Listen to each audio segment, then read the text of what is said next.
Assalamualaikum, Farti.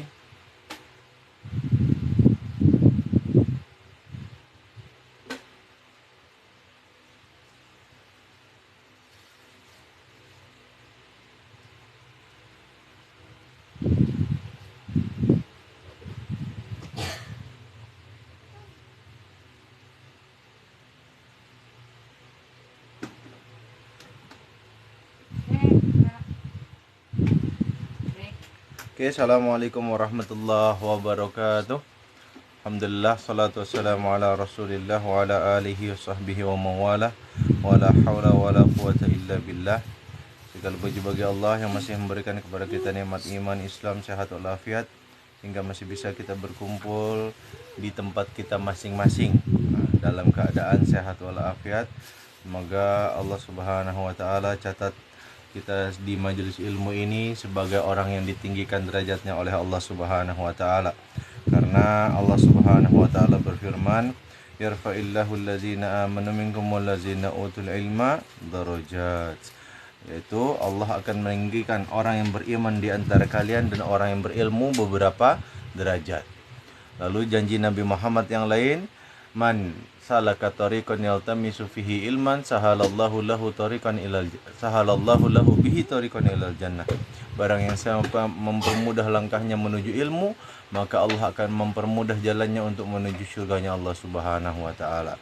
Dan janji Nabi Muhammad yang lain, "Man yuridillahu bihi khair yufaqihu fiddin." Barang siapa yang Allah kehendaki baginya kebaikan, maka Allah akan pahamkan dia tentang urusan agama.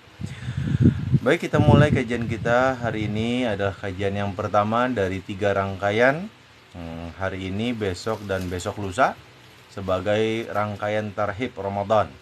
Tarhib, rahaba, yarhib. Rahaba, senang. Kita senang dengan adanya Ramadan. Bagaimana dalam sebuah hadis yang statusnya diperselisihkan para ulama, sebagian ulama mengatakan dhaif, sebagian mengatakan maudhu. Barang siapa yang bergembira dengan datangnya Ramadan, maka Allah akan haramkan dia dari api neraka. Tapi walaupun tanpa hadis itu, sebenarnya dalam surah Yunus juga udah jelas, "Qul bifadlillahi wa birahmatihi fabizalika falyafrahu." Katakanlah wahai Rasulullah, dengan keutamaan, dengan fadilah Allah, dengan kasih sayang Allah Subhanahu wa taala, hendaknya mereka bergembira. Dan Ramadan adalah bagian dari fadilah dan kasih sayang Allah kepada kita sebagai umatnya Nabi Muhammad. Maka kita hendaknya bergembira dengan adanya bulan Ramadan.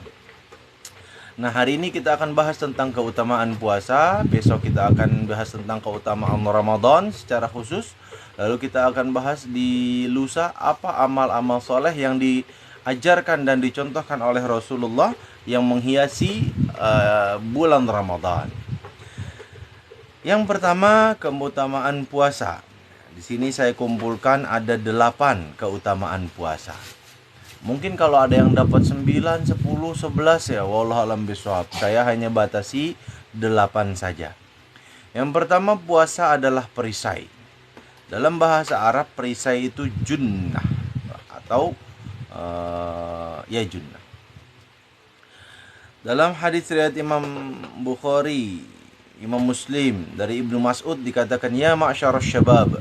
Ini sebenarnya puasa secara umum ya, enggak hanya puasa Ramadan. "Ya ma'syarasy syabab, man istata'a minkumul ba'ah falyatazawwaj, fa innahu aghaddu lil basar wa ahsanu lil farj, wa man lam yastati' fa alayhi bis-shaum fa innahu lahu wija'." Ya. "Ya ma'syarasy syabab, wahai para pemuda, man istata'a minkumul ba'ah, barang siapa di antara kalian yang punya kemampuan untuk menafkahi, falyatazawwaj, hendaklah dia menikah. Fa illam yastati', barang siapa yang tidak mampu atau belum mampu menikah, fa innahu aghaddu lil basar, karena menikah itu lebih menahan pandangan, wa ahsanu lil farj, dan lebih menjaga kehormatan. Wa man lam yastati', barang siapa yang tidak mampu atau belum mampu untuk menikah. Waalaikumsalam warahmatullahi wabarakatuh. Barang siapa yang belum mampu untuk menikah, fa alaihi bisawm, maka hendaklah dia puasa. Fa innahu lahu wija, karena sungguhnya puasa itu wija. Wija itu sebenarnya artinya kebiri. Ya. Jadi kebiri yang versi mini itu ya puasa. Walaupun kita punya syahwat tapi tenaganya nggak ada. Nah, dalam hadis riwayat Imam Bukhari, Muslim dari Abu Sa'id Al-Khudri dikatakan, "Ma min 'abdin yasumu yawman fi sabilillah illa ba'adallahu badzalika wajahu 'anil nar sab'ina kharifan." Tidaklah seorang hamba yang puasa di jalan Allah Subhanahu wa taala niatnya ikhlas karena Allah Subhanahu wa taala, lalu kecuali dia akan dijauhkan oleh Allah Subhanahu wa taala dari neraka sejauh 70 musim. Sejauh perjalanan 70 musim. Jadi kalau ada orang jalan 70 musim, musim itu kan kalau 4 musim 3 bulan berarti satu musimnya. Kalau Indonesia 2 musim, satu musimnya 6 bulan. Ini 70 musim. Jadi kalau orang jalan selama 70 musim, ya sejauh itu jauh dia dari nerakanya Allah Subhanahu wa taala. Maka puasa ini luar biasa. Dia sebagai perisai. Perisai dari apa? Perisai dari neraka. Dalam hadis lain riwayat Imam Ahmad, dikatakan as-siyamu junnah. Ini baru nih. Puasa itu perisai. Kalau tadi wija itu artinya pengebirian. Yastajinnu biha al-abdu minan nar, yang menjaga seorang hamba dari api neraka. Jadi kalau kita mau dijaga oleh Allah dari api neraka, banyakin puasa. Dalam hadis riwayat Imam Tirmizi, kalau tadi udah Bukhari, Muslim, Ahmad, sekarang Imam At-Tirmizi. Man shoma yauman fi sabilillahi ja'alallahu bainahu wa bainan nar khandaqan kama bainas samai wal ard. Barang siapa yang puasa, man shoma yauman, satu hari aja, fi sabilillah, di jalan Allah. Puasanya bukan karena yang lain, semata-mata karena Allah. Ja'alallahu, maka Allah akan menjadikan bainahu, antara dia dan wa bainan nar, dan antara dia dengan neraka, khandaq, parit. Yang luasnya apa? Kama bainas samai wal ard, sebagaimana luasnya langit dan bumi. Masya Allah. Lalu yang kedua, keutamaan puasa adalah bisa memasukkan hamba ke surga. Kalau kita mau masuk surga, maka amal ibadahnya adalah puasa.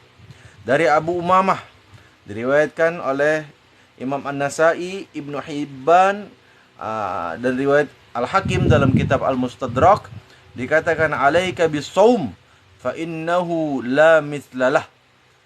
Hendaklah kalian puasa, karena puasa itu tidak ada bandingannya. Ini adalah jawaban Rasul atas pertanyaan seorang sahabat. Wahai Rasulullah, tunjukkan padaku satu amal yang bisa memasukkanku ke surga. Lalu Rasul bilang, yang artinya wajib atasmu untuk puasa, karena tidak ada amalan yang semisal dengan itu. Menunjukkan bahwa puasa itu luar biasa. Yang ketiga, yang pertama tadi apa? Puasa menjadi tameng kita dari neraka. Yang kedua, puasa memasukkan kita ke surga. Nah, yang ketiga, orang yang berpuasa doanya tidak akan ditolak oleh Allah Subhanahu wa taala. Nah, jadi kalau ada di antara kita yang mau doanya diterima, dikabulkan oleh Allah Subhanahu wa taala, mau ujian UTS-nya dapat nilai terbaik, mau nilai uji komnya dapat nilai terbaik, mau gajinya ditambah, penghasilannya ditambah oleh Allah Subhanahu wa taala, keluarganya dijaga dari penyakit, apalagi diberkahi hidupnya, diberkahi waktunya, dijaga orang tuanya, dipanjangkan umurnya dalam keberkahan, kesehatan, dimudahkan semua urusan dunia maupun akhirat. Kalau kita mau semua doa-doa itu dikabulkan, diijabah oleh Allah Subhanahu wa taala, maka hendaklah kita berpuasa. Salasun da'awat la turaddu, da'watul walid. Ada 3 doa yang tidak akan ditolak oleh Allah Subhanahu wa taala. Yang pertama doa orang tua, dakwatul walid.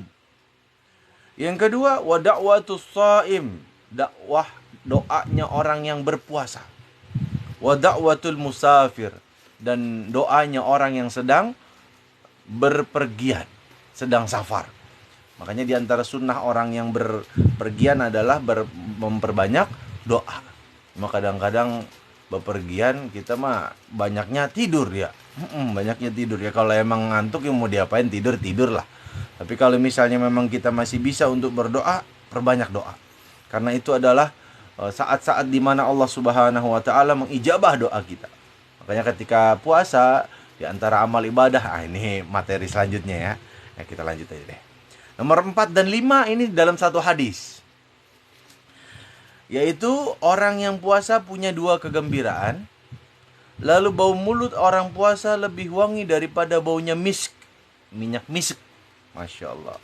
Dari Abu Hurairah. Masya Allah, ini hadis mulia sekali. Diriwayatkan oleh seorang sahabat Nabi yang miskin tapi mulia di pandangan Rasulullah dan Allah Subhanahu wa taala. Kenapa? Karena ia adalah sahabat Nabi yang setiap hari belajar dengan tekun selama 3 tahun kepada Rasulullah, dan dengan tekunnya itu dia bisa menjadi sahabat yang meriwayatkan hadis paling banyak di antara sahabat yang lain. Abu Hurairah, bapaknya kucing, karena beliau suka dengan kucing. Apa kata Abu Hurairah? Beliau meriwayatkan perkataan Rasulullah Muhammad SAW. Qala Allahu kullu amal ibni Adam. Oh, berarti ini hadis qudsi. Semua amal anak Adam lahu, adalah miliknya. Dia yang nentuin. Ntar mau pilih yang berapa kali lipat, mau milih yang udah ada dalilnya semua itu. Kalau sholat di masjid ntar pahalanya 27 kali. Dia yang nentuin. Semua amal anak Adam, mau sholat, mau syahadat, mau puasa, mau haji, mau zakat, semuanya. Illa siyam, kecuali saum. Jadi puasa ini termasuk amal yang bukan termasuk, satu-satunya amal yang dikecualikan oleh Allah Subhanahu wa taala. Kenapa? Fa innahu li, karena sungguhnya puasa itu milik Allah. Kenapa dikatakan milik Allah? Karena kita nggak bisa puasa pura-pura. Masalah puasa ini nggak bisa pura-pura. Kenapa nggak bisa pura-pura? Karena ketika kita sholat, mungkin kita ria. Ketika kita bayar zakat, mungkin kita ria. Ketika kita pergi haji, mungkin pengen dipanggil Pak Haji. Tapi kalau kita puasa, siapa yang bisa jamin kita lagi puasa apa enggak? Bisa jadi kita ngaku-ngaku doang puasa, padahal giliran nggak ada orang, kita makan sekenyang-kenyangnya, keluar dari kamar dalam keadaan lemes, pura-pura puasa. Bisa. Makanya dikatakan oleh Allah, fa innahu li, sungguhnya puasa itu adalah milikku, wa ana ajzi bih, dan aku yang akan membalasnya langsung oleh Allah Subhanahu wa taala. Semua ibadah pada hakikatnya Allah yang balas, tapi spesial buat puasa ini Allah Subhanahu wa taala nggak jelasin tuh.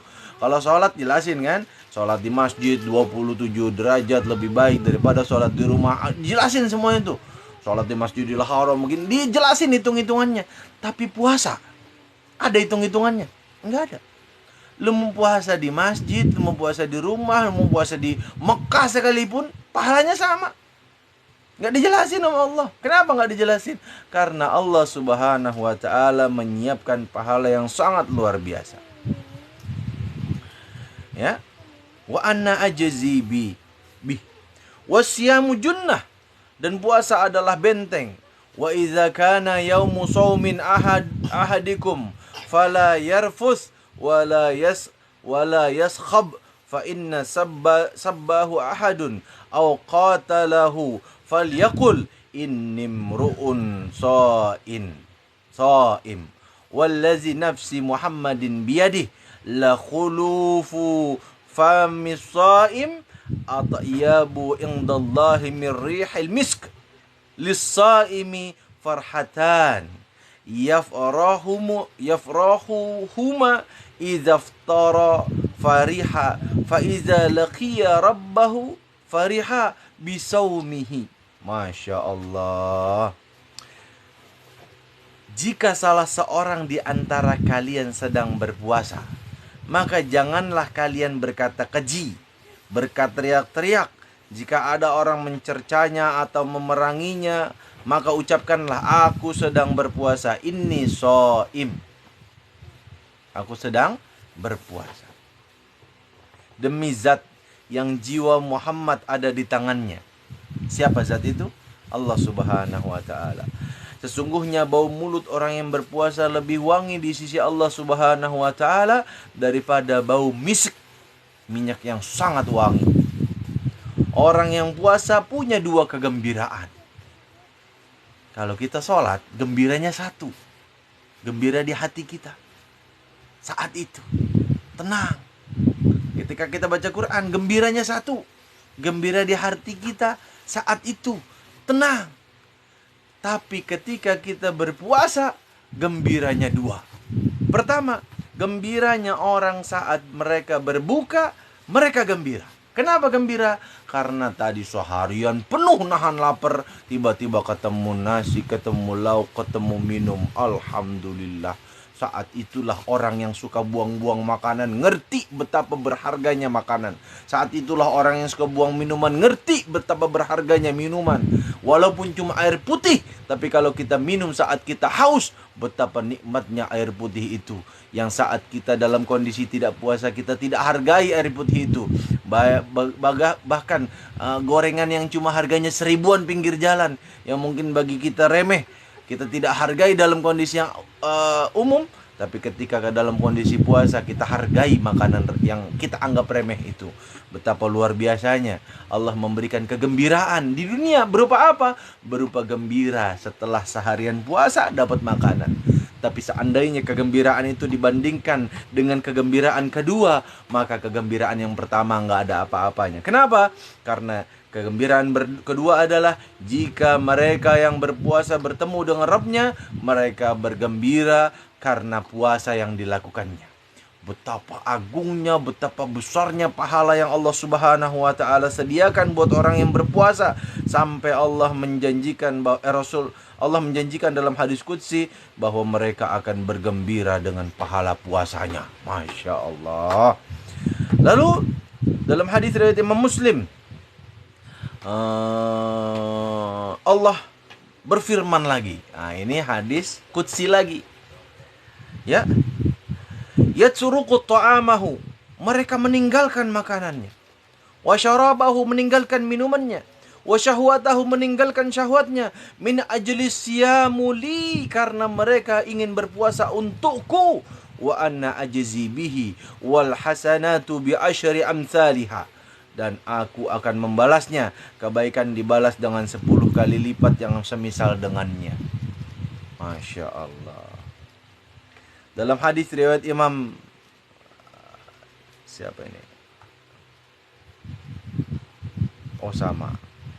Kalau yang riwayatnya sama nggak perlu kita baca. Yang ke-6, puasa dan Al-Quran akan memberikan syafaat kepada ahlinya di hari kiamat. Masya Allah. Kalau waktu itu terbatas, langsung baca terjemahnya aja ya. Ini diriwayatkan oleh Imam Ahmad, Imam Al-Hakim, Imam Tabrani. Masya Allah. Puasa dan Al-Quran akan memberikan syafaat kepada hamba di hari kiamat. Puasa akan berkata, wahai Rabbku, aku menghalanginya dari makan dan syahwat, maka berilah dia syafaat karenaku. Al-Quran pun berkata, aku telah menghalanginya dari tidur di malam hari, maka berilah dia syafaat karenaku. Rasulullah Muhammad SAW bersabda, maka keduanya akan memberikan syafaat kepada mereka. Masya Allah. Yang ke-7, puasa adalah kafarat atau pengganti atas dosa besar tertentu atau ibadah tertentu yang tidak bisa dilakukan. Masya Allah, luar biasa ini. Dalam hadis riwayat, dalam surah Al-Baqarah, bahkan Al-Quran, bukan hadis lagi. Yang artinya, dan sempurnakanlah olehmu ibadah haji dan umroh karena Allah. Maka jika kamu terkepung, maka wajib menyembelih hewan kurban yang mudah didapat. Jangan kamu mencukur rambut kepalamu hingga kurban itu sampai ke tempat penyembelihannya. Jika ada di antara kamu yang sakit atau gangguan di kepala lalu ia bercukur, maka wajib atasnya berfidyah, yaitu berpuasa atau sedekah atau berkurban. Apabila kamu telah merasa aman, maka bagi siapa yang ingin mengerjakan umroh sebelum haji, di dalam bulan haji itu, wajiblah ia menyembelih kurban yang mudah didapat. Tapi jika tidak dia menemukannya, binatang kurban atau tidak mampu, maka wajib berpuasa 3 hari dalam masa haji dan 7 hari apabila kamu telah pulang dari haji. Demikian itulah kewajiban membayar fidyah bagi orang yang keluarganya tidak ada di sekitar Masjidil Haram, yang bukan penduduk kota Mekah, dan bertakwalah kepada Allah. Sungguhnya bahwa Allah sangat keras siksanya. Masya Allah. Jadi puasa 3 hari ini sebagai kafarat, pengganti dari kalau nggak mampu untuk membeli hewan kurban, sebagai denda dam. Ya, kafarat juga dalam surah An-Nisa ayat 92, dan jika ia terbunuh dari kaum kafir, ada perjanjian di antara mereka dengan kamu, maka hendaklah si pembunuh membayar diat yang diserahkan kepada keluarga si terbunuh, serta memerdekakan hamba sahaya yang mukmin.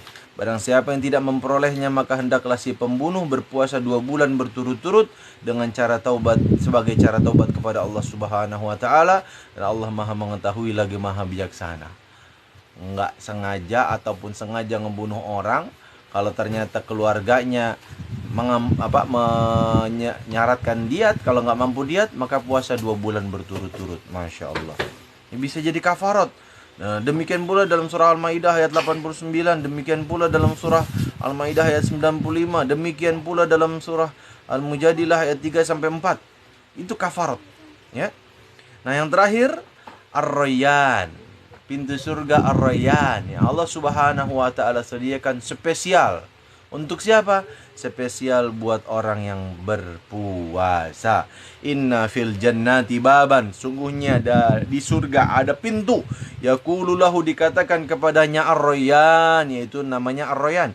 Yadkhulu minhu shaimun, memasuki kepada surga itu, surga pintu Ar-Rayyan itu adalah orang-orang yang berpuasa. Yaumal qiyamah, pada hari kiamat nanti, la yadkhulu minhu ahadun ghairuhum yaqulu aina shaimuna fayaqumuna la yadkhulu minhu ahadun ghairuhum fa iza dakhalu ughliqu falam yadkhulu minhu ahadun fa iza dakhala akhiruhum ughliqu faman dakhala syariba wa man syiriba lam yazma abada.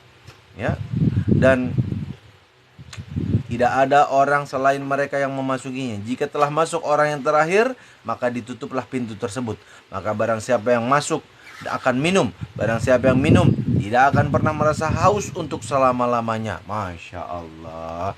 Semoga Allah Subhanahu wa taala masukkan kita ke dalam golongan orang-orang yang shaimun, sebagaimana dijelaskan dalam hadis tadi, yang kita akan masuk surga dari pintu puasa. Demikianlah keutamaan ibadah puasa yang bisa kita bahas dari hadis-hadis Rasulullah dan ayat-ayat yang sangat luar biasa.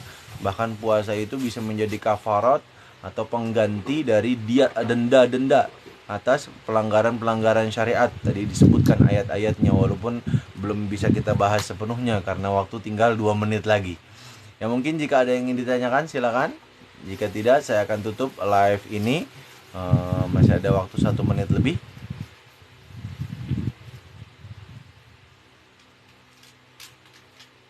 Oke, baik, jika tidak ada yang ingin bertanya, kita cukupkan dengan hamdalah.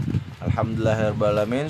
Semoga Allah Subhanahu wa taala menyampaikan kita kepada bulan Ramadan, dan semoga kita dipanjangkan umurnya sampai menyelesaikan bulan Ramadan dan bertemu lagi dengan Ramadan selanjutnya dalam keadaan kita sehat dan diberkahi oleh Allah Subhanahu wa taala, sehingga kita bisa menyelesaikan ibadah Ramadan dengan sebaik-baiknya, sehingga kita bisa menjadi pribadi yang lebih baik dari sebelumnya. Amin ya rabbal alamin. Kita tutup dengan doa kafaratul majelis. Subhanakallahumma wa bihamdika asyhadu an la ilaha illa anta astaghfiruka wa atubu ilaik. Assalamualaikum warahmatullahi wabarakatuh.